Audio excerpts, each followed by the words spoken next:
Notes of Lectures on the Epistle to the Hebrews, Chapter 8, by William Lincoln. Now of the things which we have spoken, this is the summary of the whole. The principal or chief point is, we have such an high priest, who is set on the right hand of the majesty of the heavens. God has given us such a priest, one who became us, exactly fitted to our condition.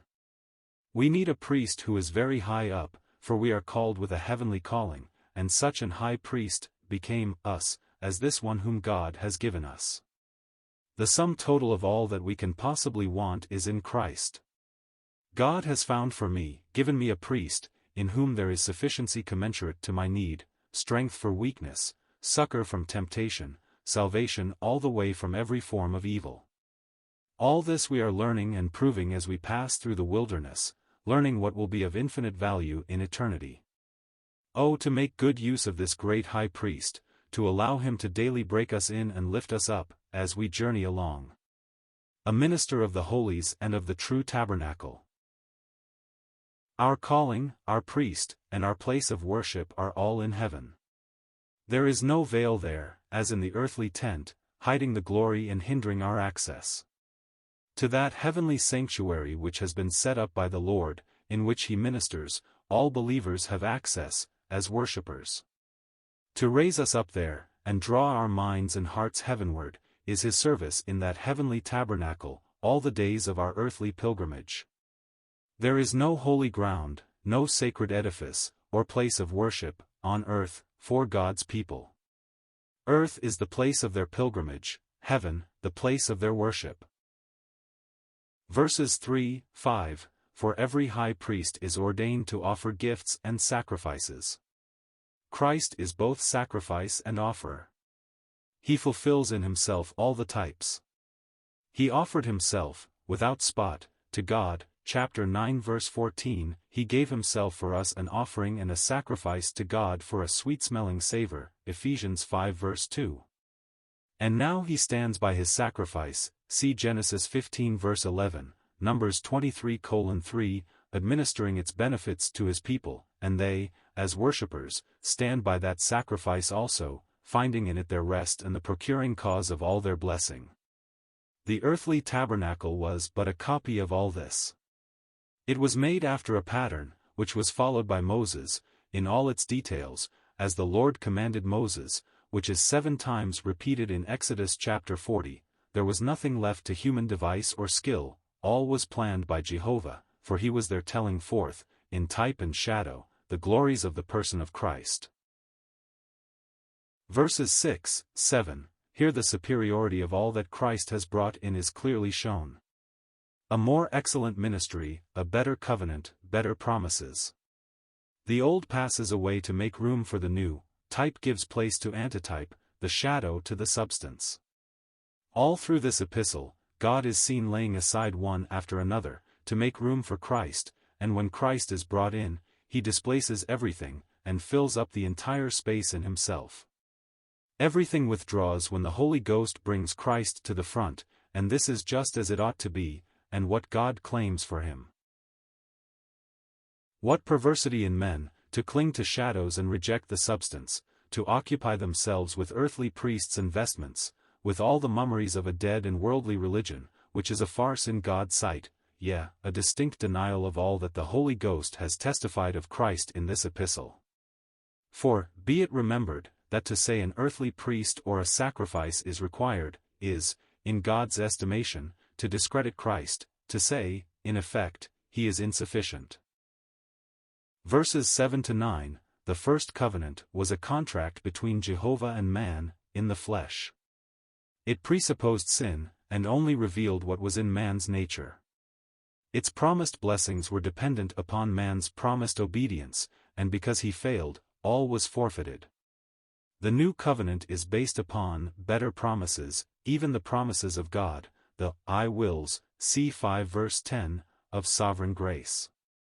Of this covenant Christ is mediator, in him all its blessings are made secure. Christ fills up before God the entire void, and God looks upon him and his work as everything. Man and his works have no place.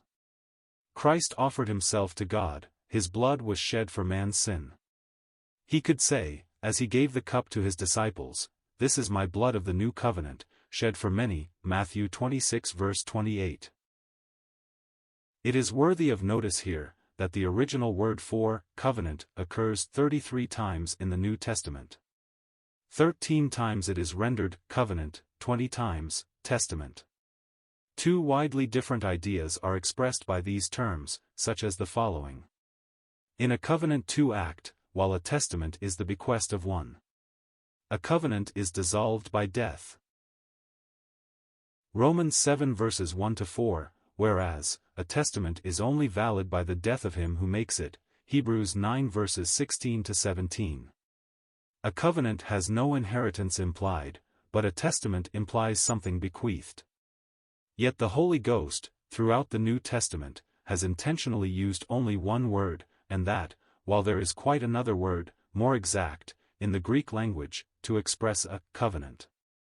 The reason for this, I believe, is, that God would thereby fix our gaze upon the cross of Christ, and see there, that what had existed up to that day as a covenant, then, for the first time, became a testament, and that while the covenant between God and Christ is from everlasting, Hebrews 13 verse 20, the New Testament dates from the death of the Son of God on Calvary.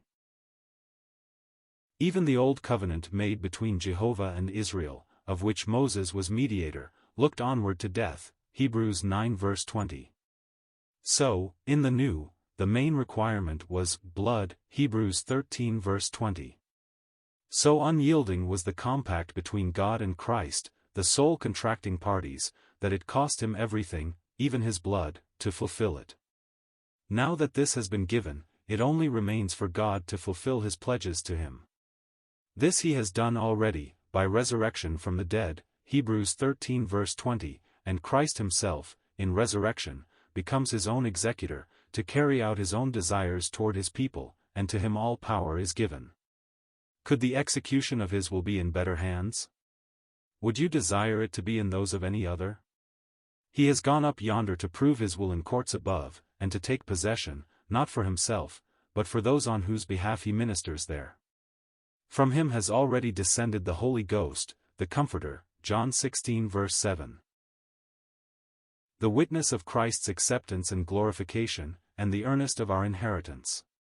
And as his prayer in John 17 freely tells, he associates his people so fully with himself, that they who now share his life, shall yet share his glory also. Verses 10-13, when the time has come for Jehovah to resume his dealings with his earthly people, after the church's call is complete, he will deal with the house of Israel, not as in the wilderness, under law, but in grace, not according to their "we will do," Exodus 19 verse 8, but according to his own "I will," verse 10. The law can tell me my character and shew me what I am, but in the cross of Christ I learn the character and the heart of God. Therefore, in that day, under that new covenant, all Israel shall be saved, all shall know the Lord, and all their unrighteousness, sins, and iniquities will be gone together, in one sweep, from God's remembrance. His law will be written in their minds and hearts. To ours he has already sent his Spirit, Galatians 4:6.